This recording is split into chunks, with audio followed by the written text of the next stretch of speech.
L'utilisation de l'aventure comme outil thérapeutique, c'est qu'on fait 2 expéditions aussi avec ces jeunes-là. On part 7 jours en canot. Étant guide de formation, on leur donne justement C'est entreprendre collectivement et solidairement. Donc, il y a beaucoup de projets sur le territoire qui peuvent se réaliser si les gens se mettent ensemble pour les réaliser. Créer des conseils d'administration, on peut créer des OBNL, on peut créer des coopératives. Et à partir de cette idée-là et de ce groupe-là, faire émerger des projets sur le territoire. On n'est pas toujours en attente d'entrepreneurs privés.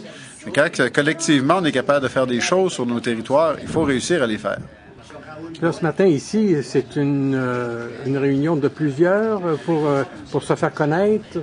On a plusieurs organisations du territoire qui sont dans l'entrepreneuriat collectif, comme ici le Jasmin, qui viennent expliquer un petit peu c'est quoi l'entrepreneuriat, démystifier l'entrepreneuriat collectif.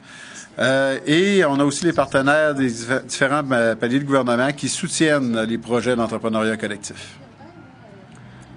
Est-ce qu'on sait la place qu'occupent ces entreprises-là dans l'économie locale ici, en tout cas de la MRC? Dans la MRC de Lillet, on est une des MRC au Québec qui a beaucoup de coopératives au niveau agricole, au niveau forestier, au niveau alimentaire. Donc, c'est un modèle qui est relativement bien connu sur le territoire.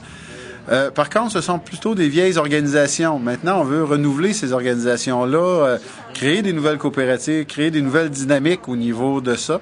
Mais au niveau des retombées économiques, je peux pas vraiment vous dire. Ce matin, on parlait qu'il y a des coopératives sur le territoire de 0 à 100 employés.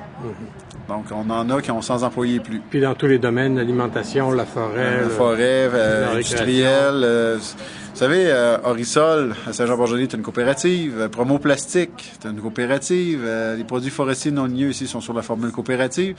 Les gens ne pensent pas à ça, mais ce sont déjà des entreprises d'entrepreneuriat collectif.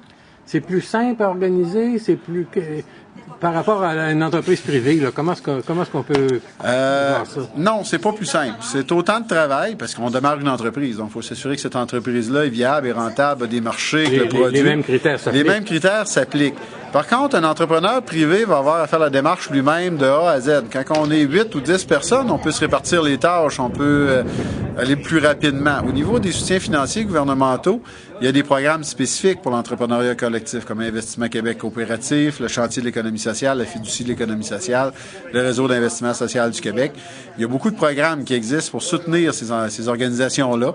Ils sont peu connus, on espère aujourd'hui les faire mieux connaître, mais il existe beaucoup de soutien financier pour ce genre d'organisation-là.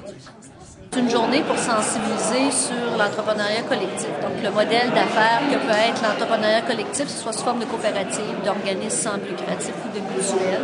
C'est souvent des modèles d'affaires qu'on connaît moins, qu'on méconnaît. On connaît beaucoup le modèle d'affaires du travailleur autonome qui démarre ou de l'entreprise qui se constitue en compagnie.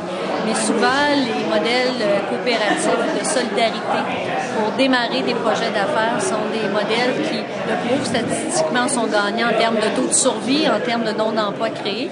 Puis dans des milieux comme les nôtres, dans des MRC comme les nôtres, c'est souvent des modèles d'affaires qui sont intéressants parce que ça amène une solidarité et c'est des gens qui se mettent ensemble pour régler des problématiques qu'ils vivent dans leur milieu. Alors, c'est un modèle sur lequel on veut de plus en plus faire la promotion de ce modèle-là, puis on le met de plus en plus dans notre discours aussi lorsqu'on rencontre des collectivités. Aujourd'hui, vous avez réuni des gens qui font partie de cette économie, oui, là? C'est ça. Mais est-ce qu'il y a des gens de l'extérieur, des gens qui connaissent rien à ça, que vous avez invités? Oui, on a des intervenants, on a des gens qui proviennent d'entreprises qu'on considère dans l'entrepreneuriat collectif, qui sont ici pour découvrir des opportunités de financement qui s'offrent à eux. Entre elles ou avec parce qu'il y a différentes organisations au Québec qui offrent du financement à ce type d'entreprise-là. Et souvent, c'est des financiers qu'on connaît moins. On pense souvent aux institutions financières conventionnelles, mais il y a d'autres types de partenaires financiers qui correspondent exclusivement aux entreprises d'économie sociale ou d'entrepreneuriat collectif. Alors, le but, c'était de faire connaître ces sources de financement-là. Donc, ça amenait cette valeur ajoutée là aux gens qui sont déjà dans ces modèles d'affaires-là.